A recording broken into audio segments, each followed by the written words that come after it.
In my hands today I have a brand new driver from Callaway, the Maverick.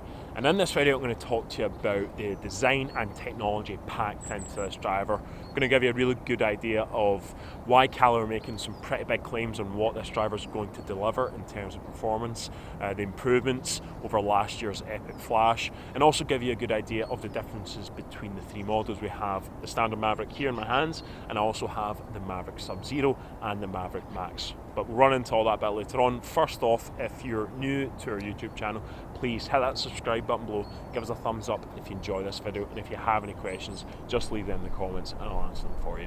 First off, let's get started with the name. I know it's not named after Tom Cruise's character in the film Top Gun, but instead it's because Callaway put a call to themselves, the R&D team, when they were designing this golf club, to think like Mavericks, to think in unconventional and disruptive ways. No matter what they had to do to get greater performance, they would do it. They would think of new ways of getting performance out of their drivers. And that's it. That's how the name stuck, Maverick. In last year's Epic Flash drivers, we saw the introduction of Flash Face, the first time artificial intelligence had been used to design a driver face. And it's back in the Maverick, but it's better. So, always looking to improve, Callaway decided to invest in a new supercomputer to expand their horizons when it came to AI design, and what it resulted in is this FlashFace SS20, a new architecture for the Maverick and also a separate one for the Maverick Sub-Zero and the Maverick Max. And as I say, Callaway are claiming that you're going to get even greater ball speed because of the complexity of this face, and you're going to get more consistent ball speed. One thing though, because of the complexity of the design, Callaway actually had to look at bringing in a new material. They're calling it FS2S titanium, which had to be a bit stronger, a bit lighter, in order to cope with the high stress impacts of hitting a golf ball, because that face is so complicated on the underside. So that FS2S, it's stronger, but it's also lighter. The face is actually about 6 grams lighter than in the Epic Flash, so that's just a lot of weight that can be redistributed around the golf club to help improve other aspects of performance. It isn't simply about that new face though. We have some proven Callaway tech that's going to help deliver the all-round performance of these clubs. We've got Jailbreak, those two titanium bars connecting the sole with the crown, which is another reason why it delivers such great speed and such consistent speed. We have the triaxial carbon crown, very lightweight, frees up weight to be moved elsewhere in the golf club to improve the MOI and the level of forgiveness. We have the OptiFit hosel for some adjustability there. And another key change comes in the new Cyclone Aero shape.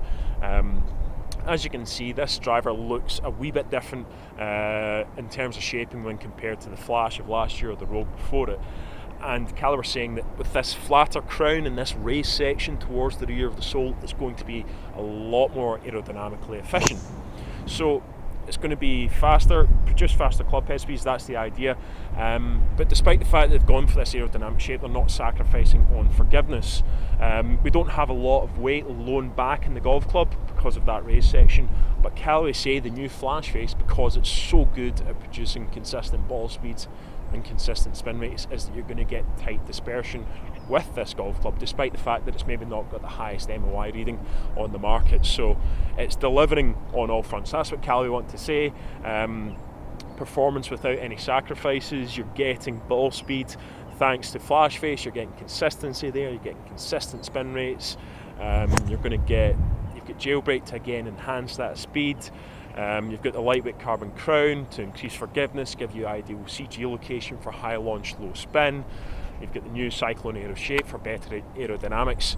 Really, it's ticking all of the boxes of performance, and that's what Callaway want to do. They want to tick every single box in the one driver head. Another big difference with Maverick comes in the sound it produces. That was one of the criticisms of the Flash drivers. They were a wee bit too high pitched, maybe a wee bit too loud, so they wanted something a little bit duller, a little bit quieter and more pleasing to the majority of golfers. So in order to achieve that, they turned to their artificial intelligence capabilities. They let the supercomputer run, and what it came up with was some ribs placed inside the golf club in order to tune that sound, to tune the frequencies, to make sure it was that little bit quieter, that duller, more thud sound impact that is going to suit probably the majority of golfers. So that's the standard Maverick covered off. Here is the Sub-Zero, and on the tech side of things, it's pretty much the exact same story. We do have a few subtle differences though. This is the low spinning option.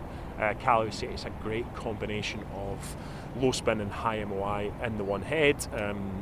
It's a slightly smaller club head, it's 450cc, it's a bit more compact, and it was designed in conjunction with Callaway's Tour Pros.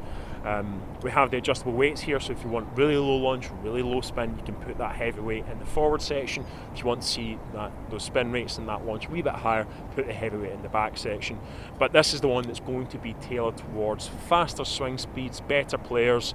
That's really who it's aimed at, and just those of you looking to take a lot of spin out of your driver game. But certainly, you know, if you're in that bracket of lower handicap golfers, higher swing speeds, this could be the one for you, but certainly worth checking both out.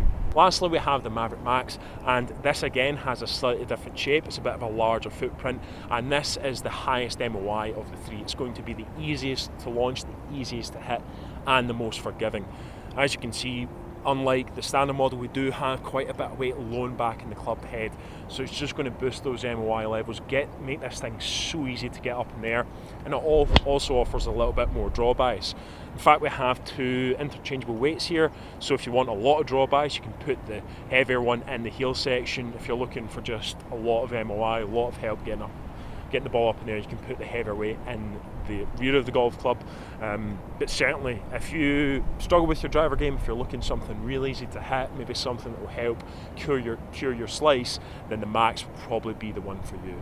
So that's everything you need to know on the tech side of things and the design of these golf clubs. If you want to know more about the performance, then I would go check out our other video where I put the Maverick and the Maverick Sub-Zero up against last year's Epic Flash models.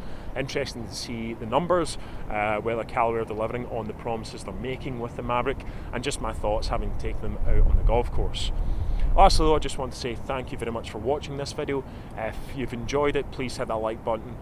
Any questions, just leave them in the comments and I'll answer them for you, and don't forget to subscribe to our channel.